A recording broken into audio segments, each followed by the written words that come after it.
That Sober Guy podcast contains adult content, merciless truth, and emotional nudity.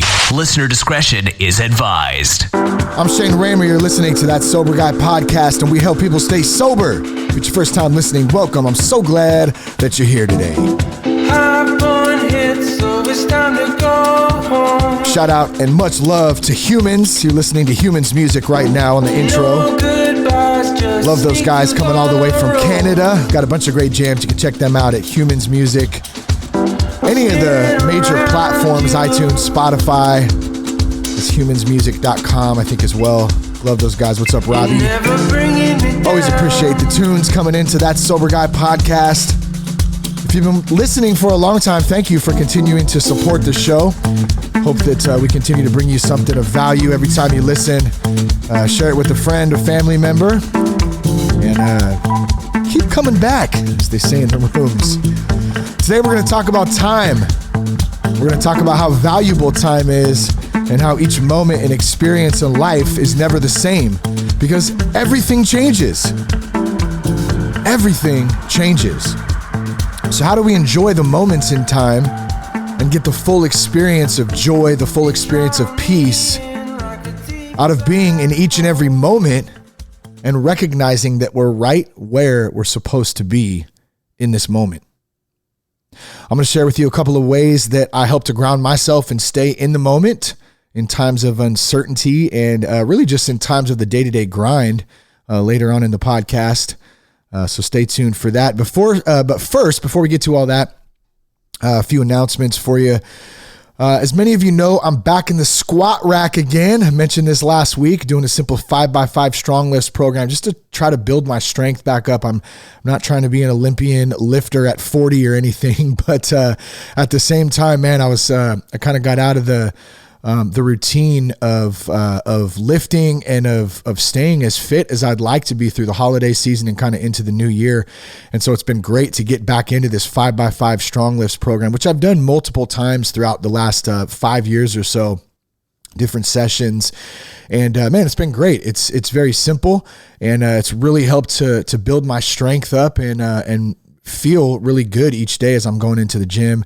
I've been mixing in with some CrossFit WODs and just trying to do some great cardio workouts and, between box jumps and some jump rope and a bunch of air squats even and push-ups and a lot of body weight stuff, just trying to keep the joints healthy. And, in that, some of you have asked me and, hey, do you drink any kind of thing to get you kind of motivated? Maybe it's coffee, maybe you just I drink a ton of water as well. And like I said, the answer to that is yes, like I tell everybody. And this morning on the way to the gym and every morning for the past month or so, I've been drinking a no carbs company. And it's also known as NOCCO. That's NOCCO. It's a beverage packed with BCAAs, branched chain amino acids. It's got vitamin. It's got 180 milligrams of caffeine. Here's the best part. It's sugar-free and it tastes amazing. It's made with, like I said, caffeine, branched chain amino acids. They have some green tea extract and 4 different vitamins. And it's also available in 5 delicious. I'm not a fan of that word, but the drinks are pretty damn delicious, I got to say. So you got Limon del Sol, you got Miami, you got Caribbean, you have Tropical, which is one of my favorites, and then Peach, but they all taste great. All NOCCO products are carbonated, they're sugar-free, they're low-calorie. Serving size is 12 ounces in a can, so they're easy to drink. And they also have caffeine-free options in Apple and Caribbean if you're not into the caffeine, which for me, I like the caffeine. Maybe you don't. Maybe you're trying to cut out caffeine out of your diet, out of your lifestyle as well, so there's some options there for you too. So for more information, to order a case of NOCCO, No Carbs Company, you can go to NOCCO.com. That's NOCCO.com, NOCCO.com, and pick up your favorite No Carbs Company drink today. All right. One more announcement. Maybe you're listening today because you're going, man, I really want to stop drinking for a while, maybe forever. I just want to try it out. What is life like without alcohol? I have something to help you do that. We have a 30-day program, a 30-day challenge to help you quit drinking for 30 days or more. It's called Quit Drinking Dude, the ultimate men's guide to quit drinking alcohol and stay sober for 30 days or more. Here's what you're going to get. 30 podcasts in 30 days as well as some great exercises on each daily topic to help complement the podcast and get you doing some active work. Like I said before, just show up and just do work. We got to show up and we got to do work. And if you show up and you do the work, man, it's an amazing thing what can happen, how we can change when we do that. So you get those podcasts, you get the exercises. You also get some great support in our locals Sober Guy men's group. It's a great men's community on there, a bunch of dudes doing the same thing, trying to stay sober, trying to cut out alcohol, trying to make great changes in their life, be better fathers, better husbands, better human beings, better men. And man, it's a great place to help guide you through that 30 days alcohol free. So for more info, and if you want to quit drinking dude, here's what you can do. You can go to quitdrinkingdude.com. That's quitdrinkingdude.com. And you get some more info there about the program, about the challenge. And I hope you check it out because, man, we're getting some great feedback from many dudes out there. So thank you for that support as well. All right, you can follow us on Instagram at That Sober Guy Podcast. You can join us in our Sober Guy men's group, which I mentioned on Locals. Download the Locals app. All links from today will be in the show notes, everything we talk about. So, man, I titled this episode, Time Marches On. Time marches on. And I really do believe that time is one of the top most valuable commodities, things that we experience, that we have, that we walk through every day in life. And I've even gone as far as to say, man, does time exist? What is time? How does time work? And I think that's the part of my brain that wants to figure everything out and have all the answers and try to dive deep into this stuff. And at the end of the day, I had to kind of circle back to my own moment and just go, man, like, I don't really know, but I know time is so valuable and it goes by so fast. I was listening to one of my favorite Tracy Lawrence songs this morning, and you probably don't hear that often. One of my favorite I love Tracy Lawrence personally. Man, just a great artist, great writer, great musician. If you're not feeling the country, hey, I understand. Everyone's got different tastes, but I will tell you, this song, it's called Time Marches On. That's why I titled the episode that today. But man, it actually gets me choked up sometimes when I listen to this jam, just because of how real and on point it is in the description of, through a story of a family, of how fast this life goes by.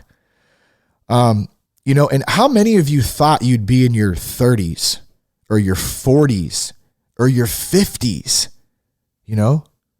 I could never have imagined that I'd be 40 years old right now with 2 kids, amazing wife, just a amazing family. Man, and we have our ups and downs, no doubt, but for the most part, man, I'm such a blessed man to be in the position that I'm in living this life. But at 40, I never would have thought, I didn't even think I'd make it to 40. And I ask myself often, like, where did the time go? Like, I still feel like I'm 25 and I act like I'm 18 a lot of the times. But this thing called time is so valuable. And I've wasted so much of it, I feel like. And it's not to beat myself up or live in hindsight or live in the past or anything like that. But in doing so and wasting a lot of time and wasting a lot of time in my own head and wasting a lot of time in my 20s just trying to figure things out and making a lot of mistakes in that time. One of the things that it's done for me now at 40 is it's made me value time. It's made me see how important time is and how, man, what's the word I'm looking for? It's invaluable. You can put no monetary number on time, because we never get it back. Like, I can make more money. I can get, another place to live if I need to. I can get another car eventually. I can get another job, but I can't get this time back with my family, with my friends, each day, each moment, because there's a few things that are certain in life. That old saying, they say, death and taxes. Man, I'm 40 saying that one. That's for damn sure. But it's certain. Death is certain. And I know some people don't like to talk about that. I bring it up often, not because I'm a morbid human being who likes to focus on death, but I like to focus on death because it helps me focus on living. It helps me focus on the fact that everything is impermanent. and everything changes. And so I want to live each moment, each day to the fullest with the best possible attitude and the best possible experience for myself that runs outward to my family, to my friends, and to the world. And man, here's what I'm getting at with this song, Time Marches On. So kind of bring it back here. I wanted to go through some of the lyrics here real quick and just go over, and this particular family, okay, you might not relate exactly to it or exactly some of the things that have gone on, but I want you to listen to this. I wish I could play it. I don't know. Sometimes it's weird with playing stuff on Spotify and recording it on podcasts and stuff. I don't even want to deal with any of that, so I'm just going to read it. But if you want to listen to it, it's called Time Marches On. It's by Tracy Lawrence. I'll put a link to Spotify in the show notes here too. So if you have Spotify, you can just click on it. Or if you don't, you can look it up. But I'd suggest listening to it. Just check it out. Even if you don't like country, put that aside and just listen to the words. Listen to the story here. And it starts out, says, sister cries out from her baby bed. Brother runs in, feathers on his head. Mama's in her room, learning how to sew. Daddy's drinking beer, listening to the radio. Hank Williams sings Caliga and Dear John. And time marches on. I'm going to sing it now. Time marches on. I love it. But I get choked up at the same time. It's weird, man. So that's the first verse. So basically they're taking you back to when the kids were young. Okay? Brother, sister, mom, and dad. All right, the kids are young. The next verse. Sister's using Rogue and clear complexion soap. Brother's wearing beads and he smokes a lot of dope. Mama's depressed, barely makes a sound. Daddy's got a girlfriend in another town. Bob Dylan sings like Rolling Stone. And time marches on. Time marches on. Man, time's marching on. It's just rolling. It's rolling. They were babies. And then they're teenagers all of a sudden, right? Man, I don't know why this gets me so... I don't know why it makes me feel, man. I talk a lot about this on the podcast, how I struggle with feeling. So I block a lot of this stuff out because I don't like to feel. But time is important. And it's important that we stay in the moment in this because we never get experiences back, And I think it's maybe partly to do with my kids too. And just the times we've experienced and growing up. They're getting older. I know we have friends, one of our friends, great family friends, their daughter, is about to go off to college. I remember when she was just a baby, and this stuff just flies by every moment. And what is it all for, right? It's to enjoy the experience and to spread the love outward, period. That's it. Forget about all the bullshit going on in your head, in the media, in the world. We have a spirit that's strong, connected to God, and it's designed to serve others and to help others and to express love and peace as human beings, period. That's not some crunchy ass hippie shit either. No disrespect to the hippies out there. I love the hippies. I love them all.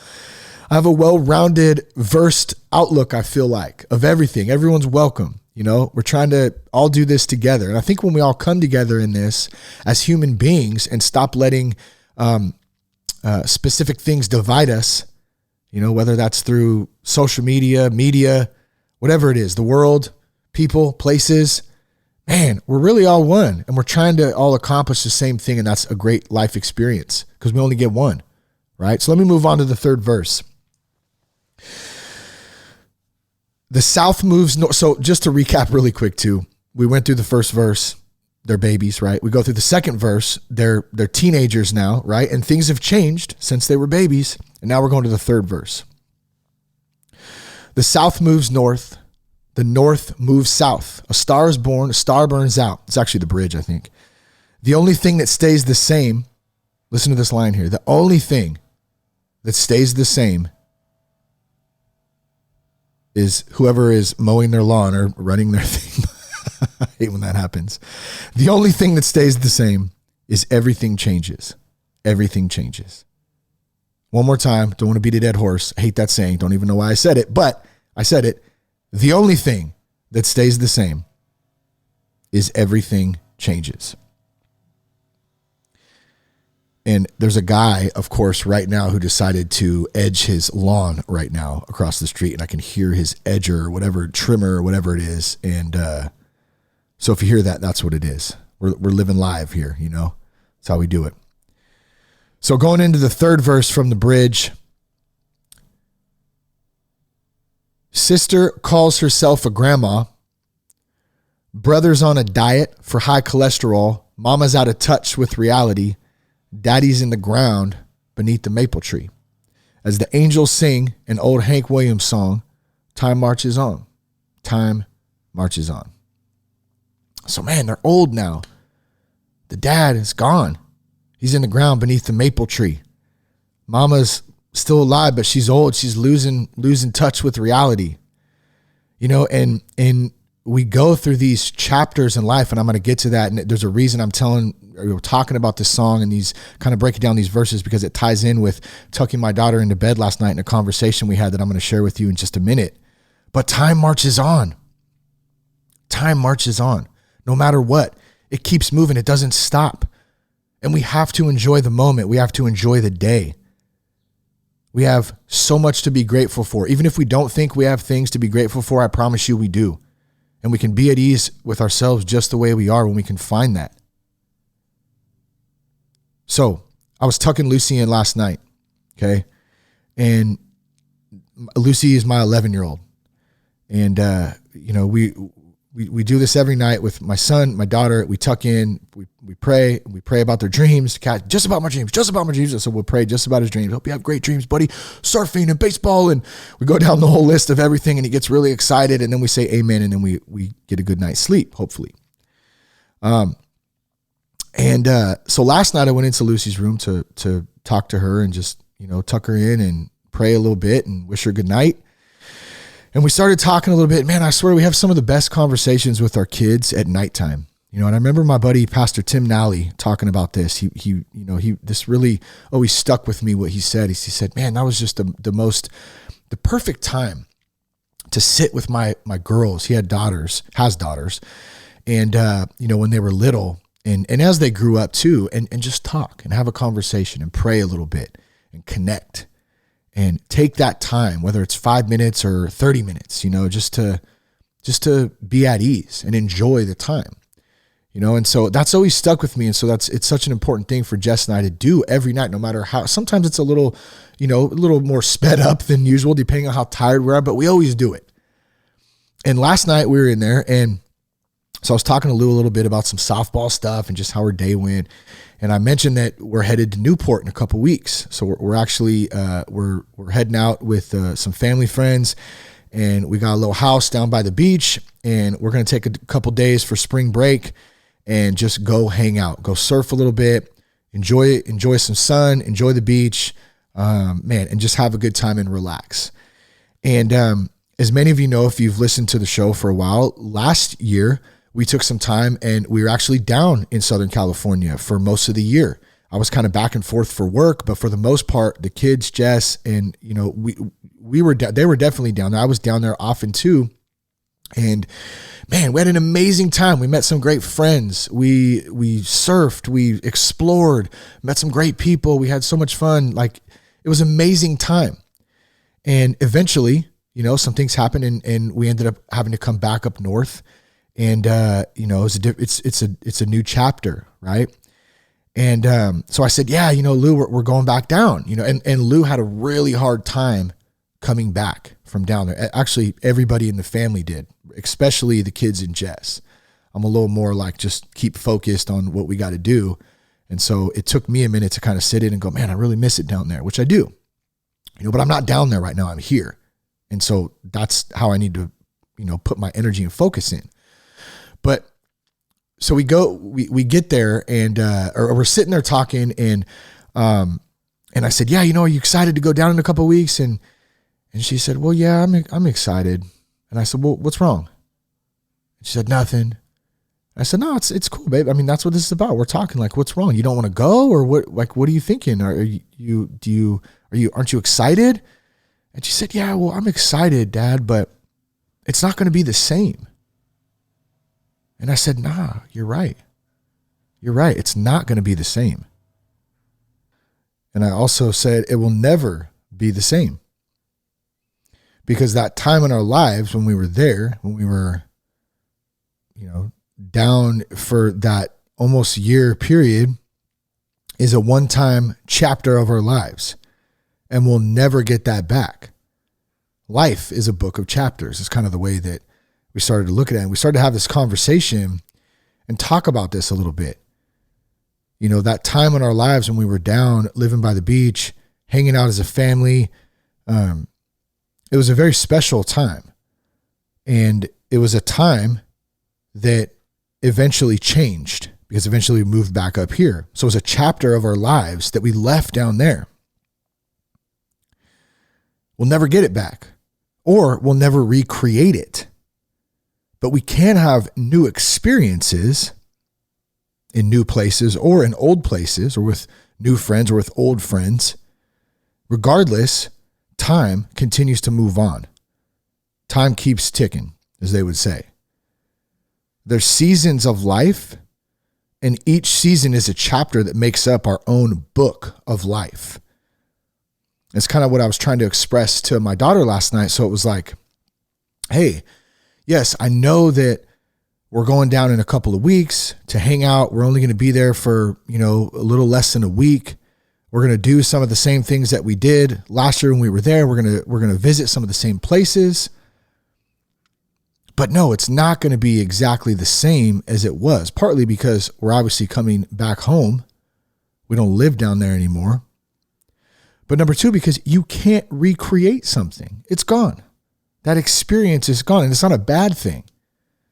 Everything changes. It's an opportunity to recognize when we're in these moments in life, when we're really enjoying something or when we're really going through something, when no matter where we're at, we're high, we're on a peak, we're low, we're in a valley, everything's impermanent. That high is going to change eventually. That low is going to change eventually. That season is going to change eventually. So most people, I feel like, would refuse to recognize this because we don't, as human beings, we naturally don't want to change. We want things to stay exact. If they're perfect, we want them to stay perfect. We want them to stay the same. And that's a hard thing to grasp or to come to terms with, that, hey, this isn't forever, And so for me, what that does, and this is what I was trying to explain to Lucy, is that it's not a bad thing. It's an opportunity to recognize the moments of life and how beautiful they are and how impermanent they are. And it reminds us to live in those moments and really enjoy them and not stress on the small shit. Asking ourselves, is it really that big of a deal what I'm focused on? I'm having a bad day today and this didn't go my way, or that happened, or this didn't work out the way I expected it to, whatever the case may be for you.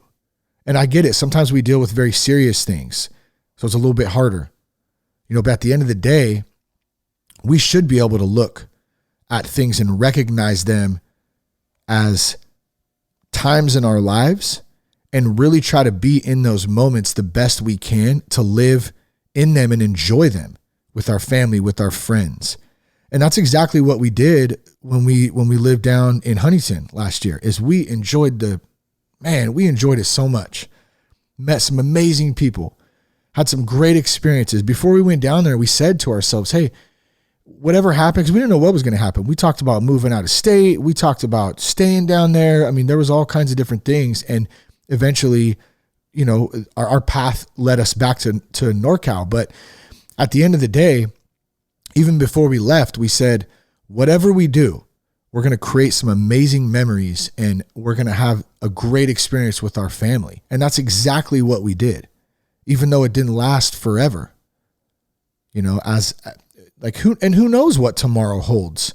Who knows if we end up back down there in a year or 5 years or 10 years? Who knows if, who knows if we're lucky enough to wake up tomorrow? And that's just the mentality I have.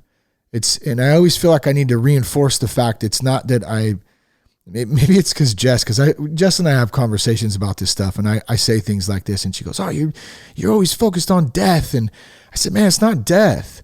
Like, there's life in looking at death.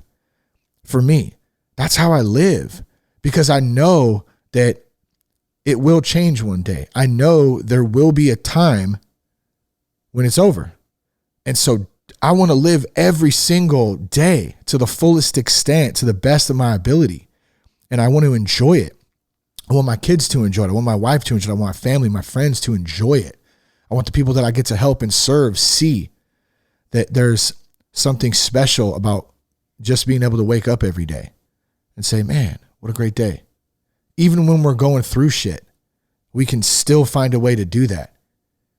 If we have that mindset, if we understand that time doesn't stop, time marches on, it keeps going. There's seasons of life. Each chapter is its own chapter that makes up our own book of life.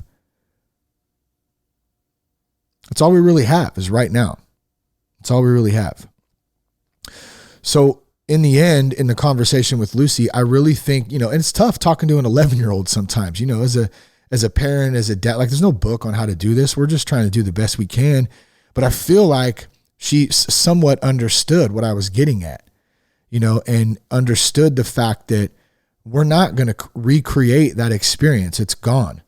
But we have amazing memories to honor it and to remember it by. And even though we're going back down for a quick little vacation, no, it's not going to be exactly the same. But there's opportunities to have new experiences in the place now and remember some of the old ones while we're down there. So if you're struggling with something like that right now, trying to move on from, maybe it's like a job, a relationship, something you used to do, something that, you went through a time and you wish that it was that way again. Well, it's not. And it's not ever going to be that way again. Unless you got a time machine. I mean, that'd be kind of cool, right? Who knows? Maybe they do have a time machine. I don't know. I know I don't have one. I know to me that is not possible as far as, to my knowledge at this point. So why am I going to live in agony and in suffering because I'm wishing and hoping and remembering and thinking and focusing on that it should be like this. It should be like that, when in fact it's not, and it never will be again. Right here, it's like this, and I'm going to sit in that. So, man, and so when I heard this song today, it's kind of what prompted the podcast. It kind of goes together. It's funny how God lines things up like that. I want to share with you real quick before we wrap up 3 ways to stay in the moment. So if we're struggling with something, if we're going through something and, you're future tripping, you're tripping on the past, you're having a hard time with acceptance, you don't really know what to do. There's 3 things that I do often. And actually, you know what? I'm going to add a bonus one in here too. So we'll do 3 plus a bonus because I just thought of one right now. The first one, and I've shared this many times before, first heard this from my buddy Seth when I first quit drinking. And if you feel lost, if you feel anxiety, if you're future tripping, if you don't know what's going on and you're just feeling confused, look at your feet, because God's got you right where you're supposed to be. And that'll help reground you. It helps reground me and set my mind when I look at my feet. Hey, I'm right here, right now. And it helps to put me in the moment and remember to be in the moment, because I truly believe that being in the moment is the secret. And it's a practice. It's a difficult thing to do 24/7, but the more we focus on it, the more we practice it, the better we get at it. Being in the moment, focusing on right now. And one of the best ways is to look at your feet. So that's the first one. The second one, and you might say this is a simple one, but it works. We pause and we breathe. We pause and we breathe. So if your mind's racing, it's going crazy, you don't know, I was trying to figure it out, or I don't know this, I don't know that, I got this to do. And I've had a lot of that this week. It's been a really, really busy week. I've had to step back and just pause and take a breath.